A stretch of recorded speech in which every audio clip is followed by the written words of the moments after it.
What's going on, guys? Welcome to Smithy's Garage, and today we'll be continue working on this.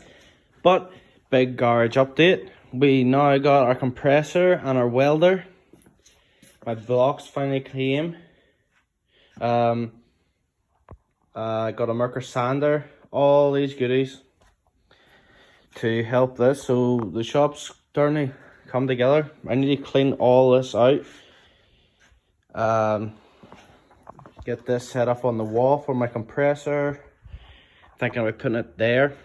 So I need to clean all this out and all back there and kind of just have it for the cars.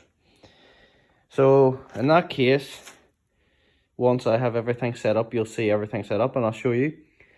But that'll be a while yet because the weather's terrible and I have to build something for the compressor. Anyway, let's get straight into this. Today we'll be putting on a wee bit of filler. So I'm going to rub that down a wee bit more and rub this down a wee bit more and get a wee bit of filler on. I'll also block this top half of the door. So yeah. Okay, I've went ahead and blocked it and got it ready for a bit of filler. So we'll be mixing our filler. It's actually recommended not to mix in cardboard because wee bits can get stuck and it won't be mixed properly. But for what we need, it will do the job. So to mix isopon, let me just set you guys up so you can see. Yeah, to mix isopon, you get what you need out, which I've already went ahead and done. Always make sure your tin of isopon, this is what I'll be using. Make sure the lid's closed. Get your hardener. You only need a size of a pea. It's a golf ball to a pea, so this is maybe a wee bit smaller than a golf ball. So you just kind of want to stir it up. I always like to stir. You don't really need to do that. And you get your hardener. Some people like to put it in and do a full line across. To be honest, I just estimate, that's enough hardener. Yeah, should be enough hardener there. So that's our hardener, and this is our isopon, hardener isopon. And you want to just go ahead and mix it in, and you should see it's starting to change color a wee bit. It should turn to pink. We might need a wee bit more hardener, as it's still a wee bit more white. So I want to go ahead and add a wee bit more hardener to this. Yeah, just put a wee taste more in.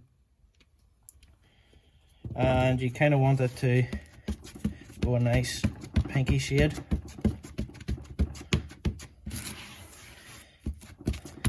It's important to do this instead of stirring.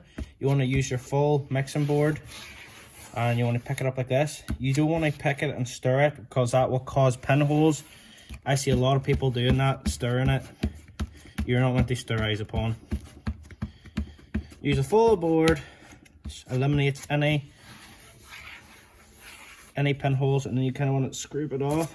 And from here, and you want to go over it again, pick all this stuff up. Yeah, it's alright to get them wee bits, but you kind of still want to use the full stretch of your board. And you don't want to spend too much time mixing. I'm just trying to show an example. And then you want to come over to your car. That is our isopon mixed. You want to come over to your car and you want to put on your filler. So there's a couple wee bits what I need to fill. So I'm going to go ahead and put some filler on. So yeah. So when applying filler, you want to make sure these are the wee bits I needed filled. It started hardening up a wee bit, but I'll show you here. So say you need to fill, say this wee bit was a dent. So you would just go ahead and you'd apply your filler onto the dent. Into the deep spot first. So that would be filled. Then you'd get another wee skim and you just go over it. Do a nice, it's hard to do with a camera, but basically that's what you would do. But of course we don't need filler there, so I'm going to go ahead and just take all that off.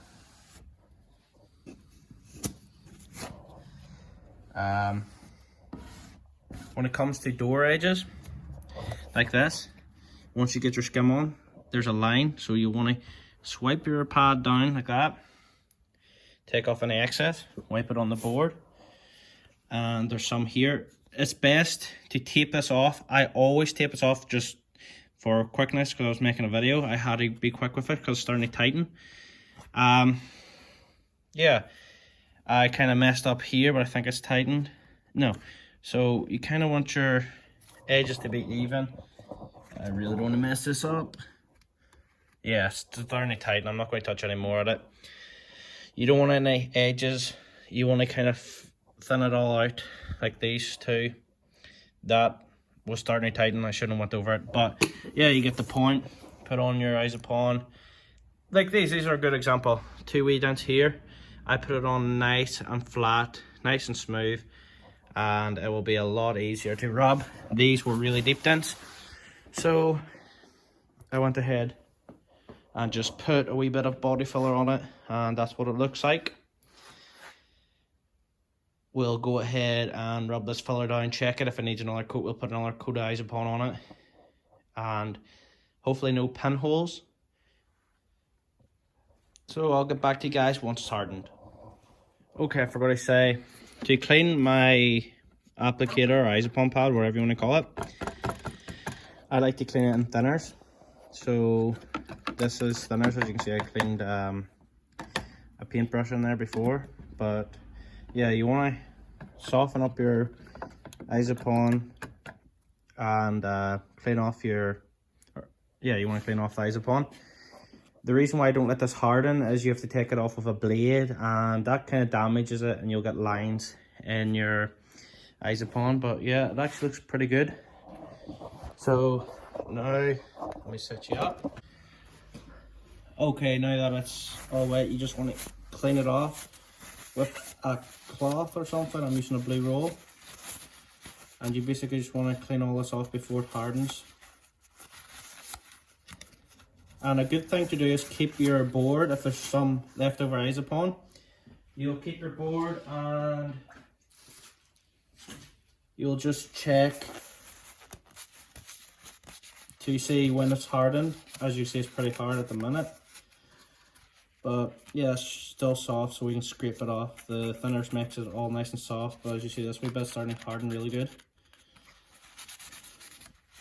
If you hit it quick enough, you can just wipe it off and leave your applicator nice and clean. Just clean it. Clean all this Isopon off for next time.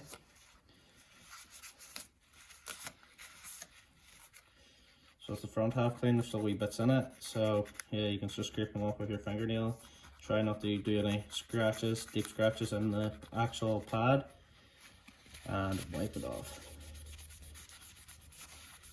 because you want to make sure all of it's clean, because if you're doing a big area you need to use the side. But yeah, that should be it, nice and clean. We're just going to go over it again, and that's how you clean an Isopon pad. Well guys, this is going to be the end of the video. I have all my repairs done and they're looking great. They feel great. I know I didn't show much of me blocking down. I forgot to set the camera up and start like a montage, but you get the idea. Basically, you just kind of rubbing the way of the panel. This is kind of curved, so you want to block it down like this, and maybe another way like this. But you kind of want to block it all different ways, your Isopon, to make everything perfect. As that Isopon sits now, it is completely perfect. Have my, don't know if I showed this, but I have my blocks in my toolbox. I think it's pretty cool. Other than that, we should be able to do the other side and get this front panel rubbed and primed. But once I have the full car rubbed, I'll be putting on a couple of coats of primer on the wee bits what's rubbed through, and any other bits what needs primed. We'll also be putting on epoxy in places what needs, and maybe fit the body kit to it after then. But we're going to leave it ready for paint, and then don't know if I want to paint it in the garage or not. I'd like to paint it in the oven, but I don't have an oven at the minute, so we'll see what happens and get this ready for summer. Nearly 100% sure now this will be ready for summer. So I hope you guys enjoyed this video. I know it's pretty short, maybe short, I know I haven't edited yet. Hope you guys enjoyed this video. Don't forget to like and subscribe. I got a whole pile of comments on the good, bad and ugly video. Have to do a good, bad and ugly on this Manta soon, so probably get that up maybe in a couple of weeks time. But hope you guys like and subscribe. Thanks for all the support. It means a lot to me, and the channel's really growing. But thank you guys for all the support. I guess I'll see you guys in the next one. Bye.